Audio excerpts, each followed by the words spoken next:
Hello friends, this video on coordination compound part 9 is brought to you by examfear.com. No more fear from exam.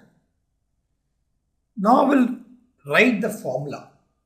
So in this case the names are given and we have to write the formula. Here the order is different.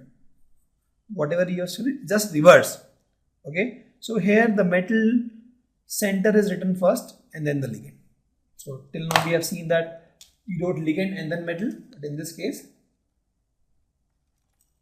first write ligand, metal and then ligand. You'll get used to it. Okay, and in this case the formula of the entire coordination sphere is enclosed in a square bracket, and the polyatomic ligands which we have, they will put in some parenthesis and will not have any space between the ligands and the metals. Will not put any space. And the charge on the cation has to be balanced with the charge on an ion. This will actually help to find whether it is a Cl minus or Cl2. For example, I have NiCO4, right? So it will be Cl2 or Cl3 or Cl5. So this actually you will find the balancing of charge. And that's why we just write chloride in all this case. Actually, the balancing of charge is something which will tell you what is the value of number of chlorine molecules here. We'll see an example. Okay. So let me write the rules once again. First is here metal and then ligand. Okay. Then square bracket you have coordination sphere. That is metal ligands in the coordination sphere. If there is a polyatomic ligand, you put something like this. For example, it will be metal unidentate ligand. And then we have polydentate ligand. It will be in this bracket.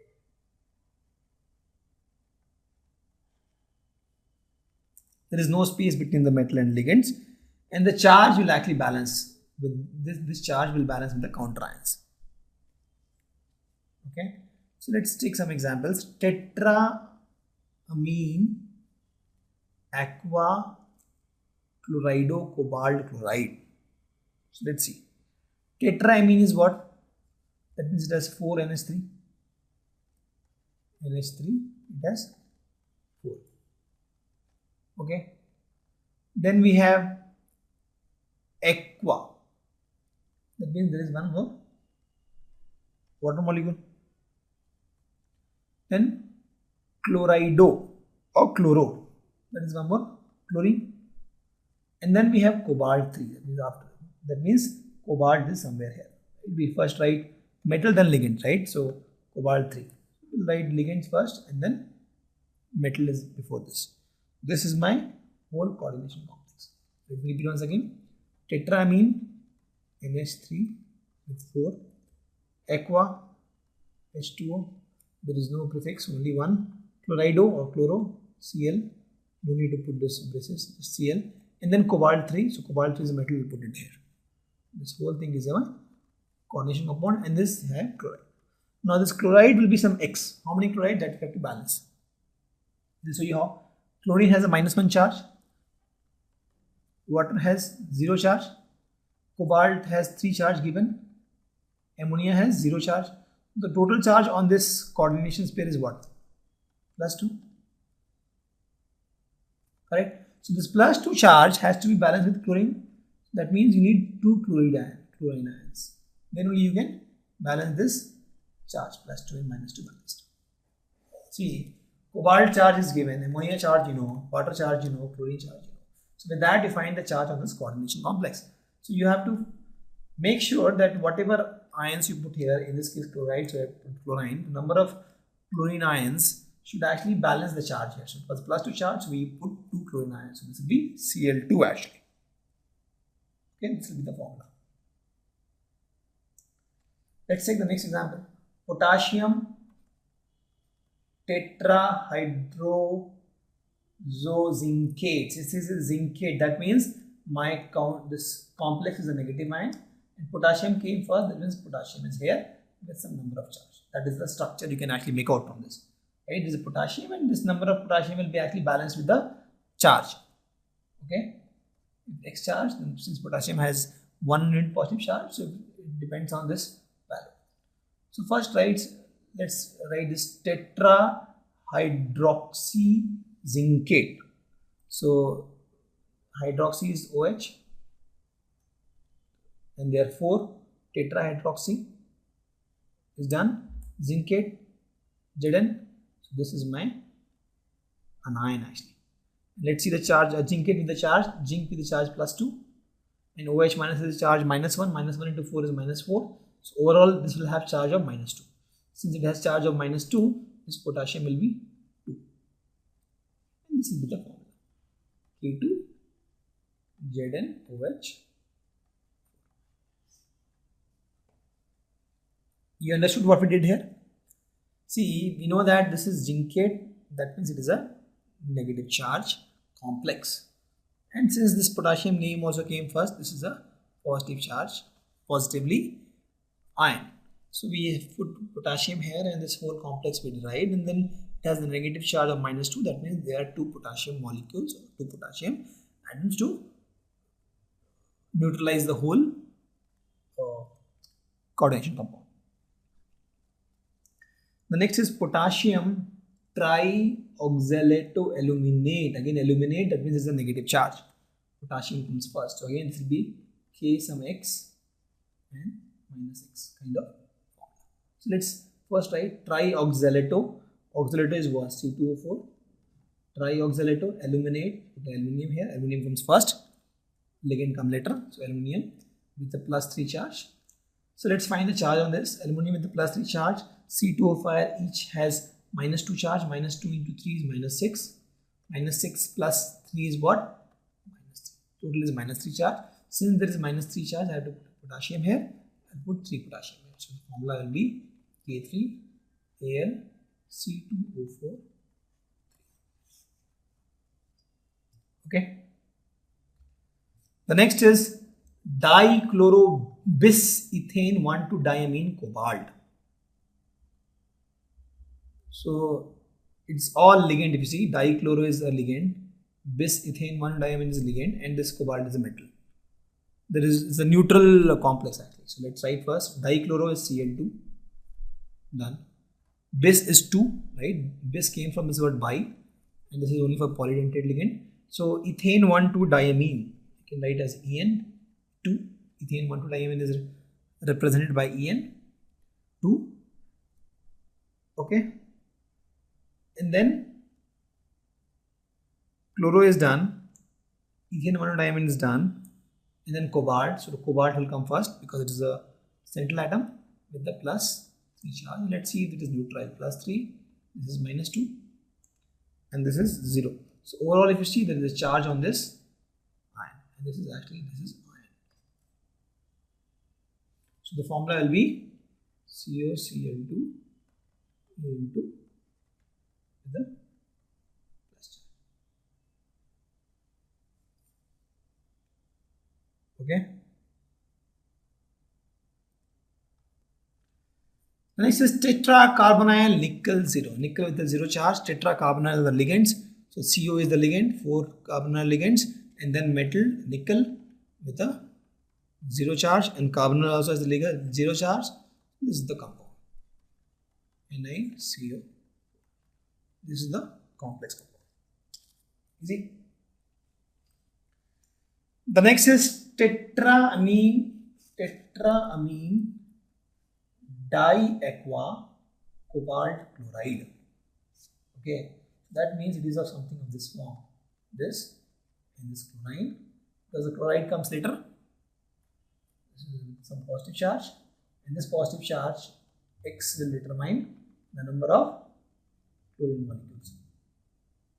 Okay, so tetraamine, so let's write NH3. Tetra is 4. Tetraamine is done. Diaqua, so let's put 2 water molecule. Diaqua is done. Cobalt is central metal, so we will put in the first with +3 charge. So let's find a charge on this. Cobalt is +3, ammonia is 0, water is 0. So total charge on this is +3. That means we need 3 chlorine molecules to neutralize.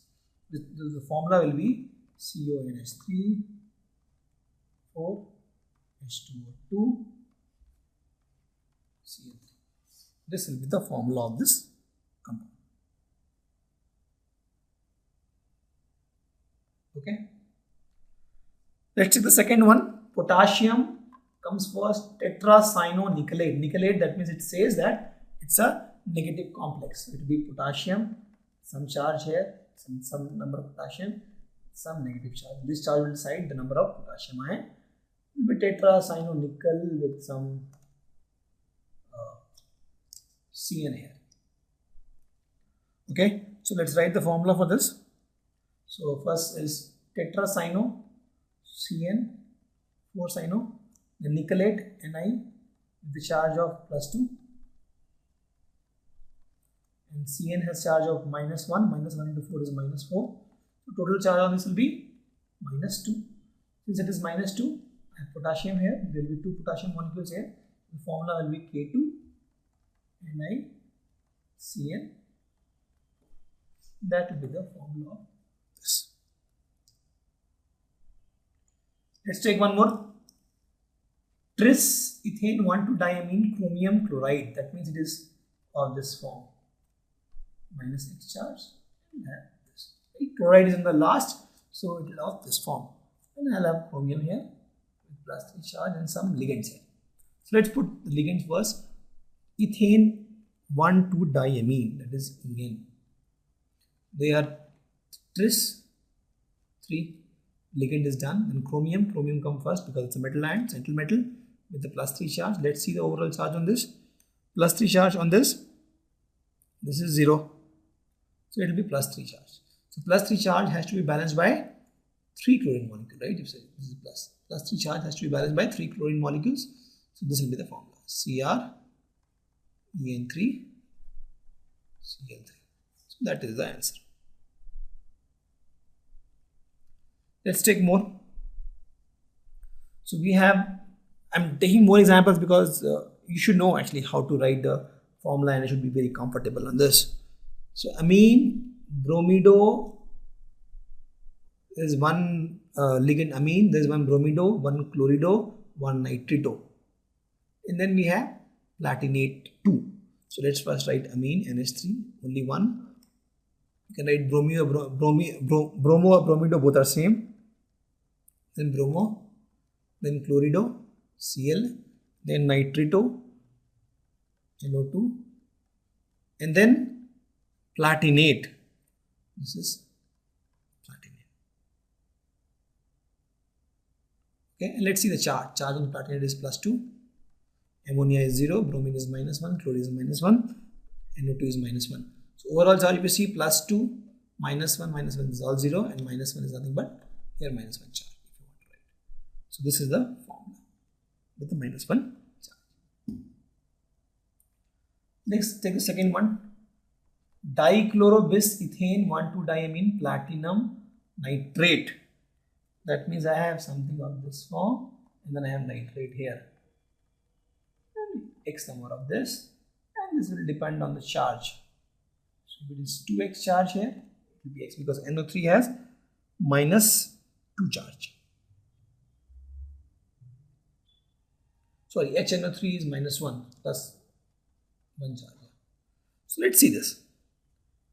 Dichloro, Cl2. Bis means 2, right? Bi plus S. Bis ethane 1,2-diamine, that is En2. I'm done with all the ligands. Then platinum comes in the first with the +4 charge. So let's see the final charge. Chlorine is -2. We got 2 chlorine molecules, each with -1 charge. This is 0. Overall charge on this will be +4 and -2 will be +2. Since there is a +2 charge, NO3 molecules each has -1 charge, you need 2 of NO3. So this is the formula. Okay. Let's take the next. Iron hexacyanoferrate. Iron comes first. Iron is there, then hexacyanoferrate. So you see ferrate, that means it's a negative charge. Okay, that means this is my complex. First write the complex, hexacyanoferrate, 6 CN molecule with iron as the +2 charge. The overall charge will be what? This will be -6, 1 each CN molecule 6. Overall charge will be -4. That means something should be coming here, iron. That is iron 3. Now we see this is +3 charge, this is +4 charge. Can you balance? No. So what we'll do, we'll take a LCM, right? So this is 3 and this is 4. LCM is 12. So 12 unit charge will balance, and this will multiply with 4. 4 into 3, 12, and this is 4 into 3 is 12. Right? This will be Fe4, and this will be FeCN6 whole 3. So the formula final will be Fe4, FeCN6 whole 3. Please pay attention here. Why we did this? First we found this pretty easy, hexacyanoferrate. The charge was -4 and this iron charge is +3. We have to balance them. So the only way we can balance is if we multiply and we take 4 molecules of Fe +3, we get 12 charge, and we take 3 molecules of the whole complex with each of charge -4, that is we can get -12 charge. So +12 -12 charge get balanced and we get a little complex. Okay. Thank you. Visit examfear.com to watch more videos, attempt free online tests, get free study materials, find tutors and mentors, and much more. Thanks once again.